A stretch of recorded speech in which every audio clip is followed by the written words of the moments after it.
নমস্কার বন্ধুরা, পৌরাণিক চ্যানেলে আবারও সবাইকে জানায় অনেক অনেক স্বাগতম। মূল গন্ধকুটি বিহার মন্দির দেখা শেষ করে আমরা এবারে একটু এগিয়ে গেলাম চায়না টেম্পল দেখার জন্য।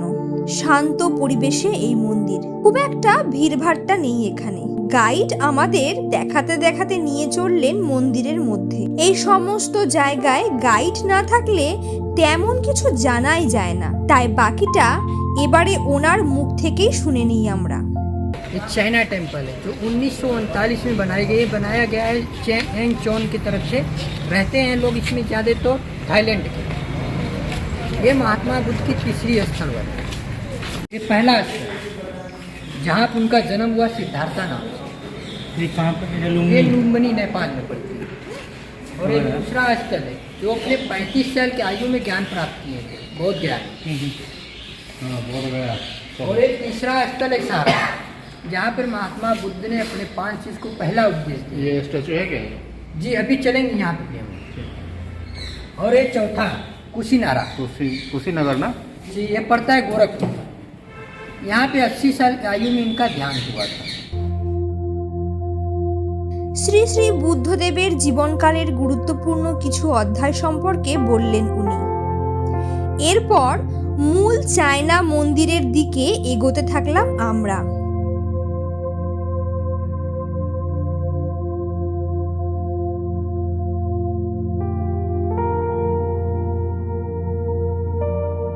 মন্দিরের ভেতরটা বেশ বড়, শান্ত এবং নিরিবিলি। দর্শকরা আসছেন, দর্শন করে চলে যাচ্ছেন।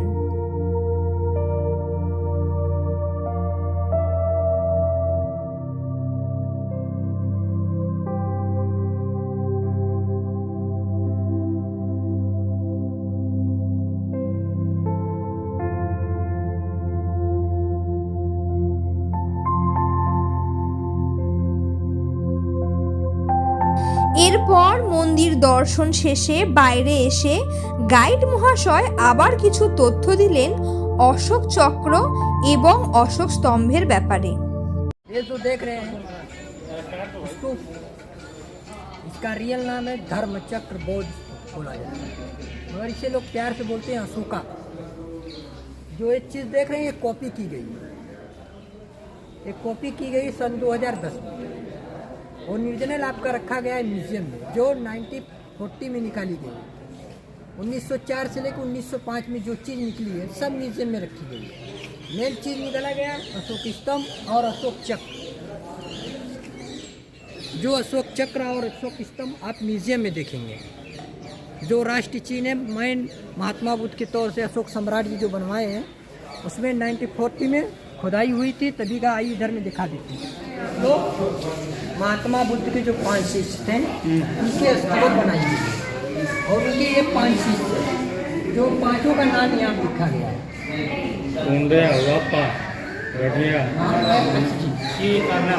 जी, और देखिए जो बता रहे थे 1904 में खुदाई के समय अशोक स्तंभ निकला है और 1905 में भी अशोक स्तंभ और अशोक चक्र मिला था।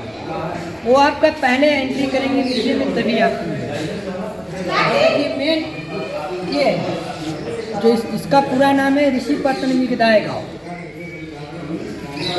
ये आपका इसमें मिलेगा, जब यहाँ पर जाएंगे तब ये रहेगा अंदर। इसमें भी आपका टिकट लगेगा 20 रुपये का। और देखिए पहले से अब ऐसा हो गया जो 5 चीज को पहला महात्मा बुद्ध का मिलन इसी जगह हुआ था। इसका नाम है चौखंडी स्तूप। क्या था? इसका नाम है चौखंडी स्तूप। जो ये 5 चीज से महात्मा बुद्ध के उनका पहला सम्मेलन इसी जगह हुआ था। वहाँ से आने के बाद यहाँ पर उन्होंने अपने 5 चीज को ज्ञान दिए। और देखिए जो ये है श्रीलंका के श्री अनाकारिका धर्मपाल, जो 1922 में श्रीलंका से सारनाथ आए और श्रीलंका से इन्हें लाने वाले अशोक सम्राट जी के बेटे अशोका महेंद्रा थे, जो एक बौद्ध गया से डाल ले जाकर श्रीलंका में प्रचार किए थे। तो ये यहाँ पर आए थे 1922 में, फिर यहीं रह गए। 1922 से लेकर 1928 तक इन्होंने डोनेशन उतारना किया। डोनेशन और डोनेशन उतरा मात्र 70,000 रुपये। और 70,000 रुपये में देखिए मूल्य गंधकुटी बिहार मंदिर बना है, सारनाथ का मेन मंदिर। और मंदिर बन के कम्प्लीट हुआ 1931 में। और इसमें जो प्रतिमा रखी गई है देखिए स्टोन के हैं रेड कलर के पत्थर, वही प्रतिमा उसमें रखी गई है, मगर उस पर पूरी सोने की पॉलिश की गई। এরপর এই মন্দির দেখা শেষ করে চলুন এগিয়ে যাই সারনাথ স্তূপের দিকে। বর্তমানে এখানে প্রবেশ মূল্য 20 টাকা। ভেতরে ঢোকার পর এখানে সবচেয়ে প্রথমে আপনার যা নজর কাড়বে তা হলো সবুজ বিস্তীর্ণ এলাকা, সাথে পুরাতাত্ত্বিক নিদর্শন আপনার চোখের সামনে। আমরা পেয়েছিলাম নিচে সবুজ ঘাসের চাদর ও মাথার উপরে ঝকঝকে নীল আকাশ। এমন পরিবেশে এলেই মন পাখি যেন আলাদা কোনো জগতে পাড়ি দেয়। ইতিহাস ফিসফিস কথা কয় এখানে, কত শত সহস্র বছরের ইতিহাস তাদের পসরা সাজিয়ে যেন বসে আছে আর বলে, পথিক এসো দেখো আর জানো তোমার দেশের অতীতের গৌরবোজ্জ্বল ঘটনার স্মৃতিকথা। এখানে ঢুকে আলাদা গাইড নিতে হয়, বাইরের গাইডকে অ্যালাউ করা হয় না এখানে। আসুন বাকি কথা শুনি ওনার মুখ থেকে। नमस्ते आप सभी को, मेरा नाम मनोज कुमार सिंह है। मैं भारत सरकार का अधिकृत गाइड हूँ। जिस जगह पे आप आए हो इसे पुरातात्विक खंड है सारनाथ का कहा जाता है। यह बुद्ध के 4 तीर्थ स्थलों में से एक है। बुद्ध का पहला तीर्थ लुम्बिनी है जहाँ बुद्ध का जन्म हुआ, दूसरा बोध गया है जहाँ बुद्धा को इनलाइटमेंट प्राप्त हुआ, और तीसरी जगह सारनाथ का एक्सकेवेटेड रीमेंसी है जहाँ लॉर्ड बुद्धा ने पहला सरमन डिलीवर किया, पहला उपदेश दिया, और 4th प्लेस कुशीनगर है जहाँ पे 80 ईयर्स के एज में बुद्ध को महापरिनिर्वाण हुआ। 1836 के बिफोर ये पूरी site under soil of mud थी। एक ब्रिटिशर जिसका नाम अलेक्जेंडर कनिंगम था, उन्होंने 1835 से 1836 तक यहाँ एक्सकेवेशन कराया, तो 1836 में साइट एग्जिस्टेंस में आई। इस जगह का प्राचीनतम नाम ऋषिपत्तन रहा है। ऋषिपत्तन का अर्थ है ऋषियों की जगह। अगला नाम डेवलप हुआ मृगदाह या मृगदाव। मृग का अर्थ है डियर, दाह का अर्थ था जंगल। यह मृगों का जंगल था इसलिए मृगदाह नाम रखा गया था। थर्ड नेम डेवलप हुआ सारंगनाथ। सारंग का अर्थ मृग और नाथ का अर्थ है स्वामी, मृगों के स्वामी भगवान बुद्ध को बोला गया, और सारंगनाथ का भ्रंश नाम वर्तमान नाम सारनाथ है। सार का अर्थ है उपदेश और नाथ का अर्थ है भगवान बुद्ध। भगवान बुद्ध के प्रथम उपदेश यहाँ हुए, इसीलिए इसका नाम सारनाथ रखा गया है। अब आप लोग ये देख रहे हो, ये छोटी छोटी ढेर सारी सीटें पूरे कैंपस में फैली, उस साइड भी आपको दिखाई दी। तो बुद्ध के महापरिनिर्वाण के लेटर पीरियड में डिफरेंट फॉलोअर्स आए और अपनी मन्नतें लेकर आए।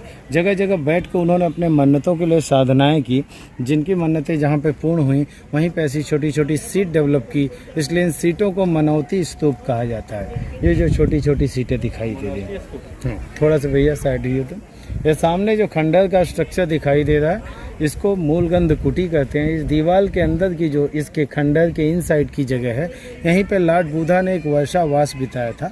इसीलिए बुद्ध के 1000 ईयर लेटर 1000 वर्ष बाद बौद्ध धनवाइयों ने इस जगह को चिन्हित करके यहाँ पे 61 मीटर हाइट का एक ह्यूज टेम्पल बनाया था और नाम दिया था मूलगंध कुटी। मूलगंध कुटी का अर्थ है एक ऐसी कुटिया जिसकी सुगंध और शांति चारों ओर फैले। ये जो खंडर देख रहे हैं 61 मीटर ऊंचा मंदिर था। इस स्तूप की दुगनी ऊंचाई का 5वीं शताब्दी में बनाया गया था टेराकोटा ब्रिक्स से, और ये मूलगंध कुटी है। मूलगंध कुटी का अर्थ एक ऐसी कुटिया जिसकी सुगंध और शांति चारों ओर फैले। लेकिन लेटर पीरियड में जब खिलजी का अटैक हुआ 1199 में, तो उसने इसको डिमोलिश कर दिया। उसी कुटी के अवशेष है। बुद्धिस्ट लोग यहाँ घर परिवार रिलेटिव सब विश्व शांति के लिए प्रार्थना करते हैं। बुद्धम शरणम गच्छामि, धम्मम शरणम गच्छामि, संघम शरणम गच्छामि, शांति शांति। और Thailand, south Korea, Japan, Vietnam, Tibet के लोग यहाँ पे गोल्डन फॉल देते हैं, सोने का फॉल देते हैं, क्योंकि उनकी मान्यता है आफ्टर एनलाइटमेंट बुद्धा का व्यू गोल्डन था, इसलिए गोल्डन फॉल देते हैं कि इस तरह से बुद्ध हमें सुख संपत्ति संपन्नता प्रदान करेंगे, हमारी मनोकामनाएं पूर्ण करेंगे।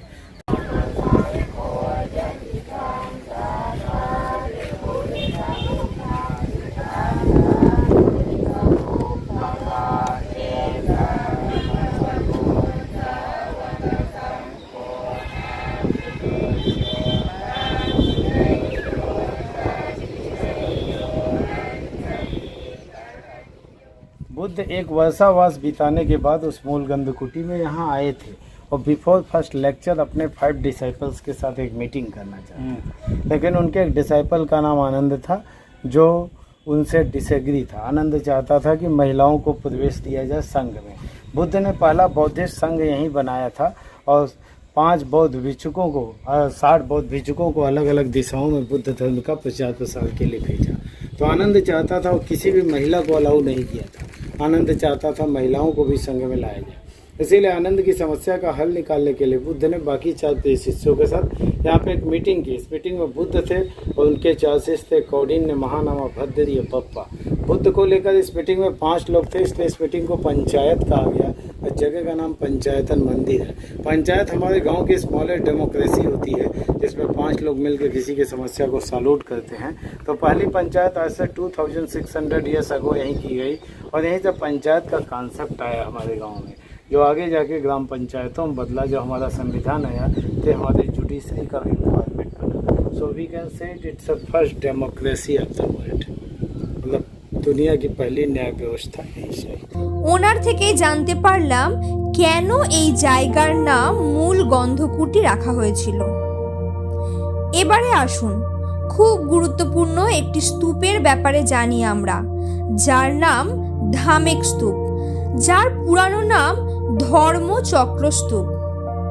আসুন শুনি তার সংক্ষিপ্ত ইতিহাস। स्तूप आप लोग देख रहे हो उसका नाम है धमेक स्तूप और इस स्तूप का नाम है धर्मराजी का स्तूप।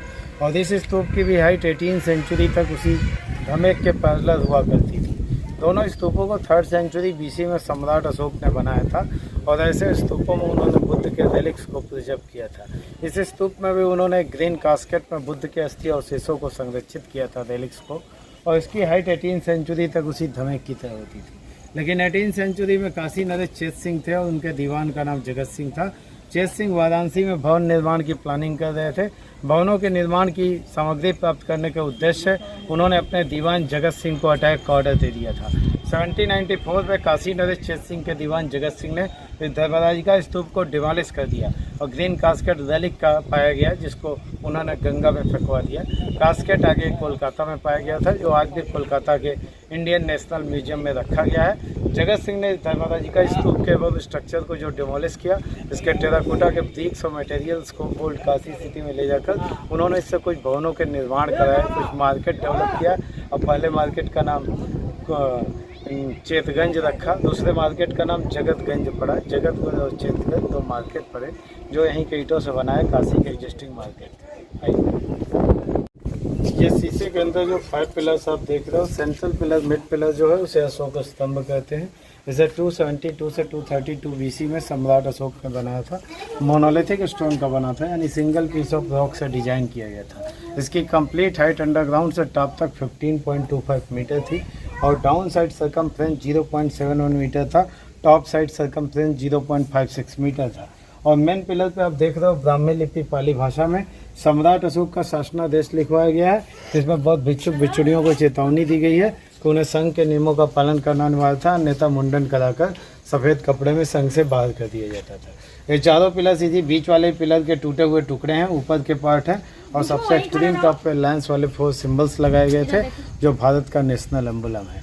12th सेंचुरी इन्वेडर्स के अटैक में यहीं पे क्षतिग्रस्त होकर मिट्टी से दब गया था। एक्सकवेशन में गिर गया तो लायन सिंबल और चक्र म्यूजियम में संरक्षित है। मिड पिलर एजिटीज है और बाकी 4 पिलर्स इसी के टुकड़े हैं, जिसको आर्कियोलॉजिकल सर्वे ऑफ इंडिया ने संरक्षित किया। বন্ধুরা, তাহলে কেমন লাগলো আপনাদের এই সংক্ষিপ্ত সারনাথ ভ্রমণের ভিডিও, তা অবশ্যই লিখে জানাবেন আমাদের।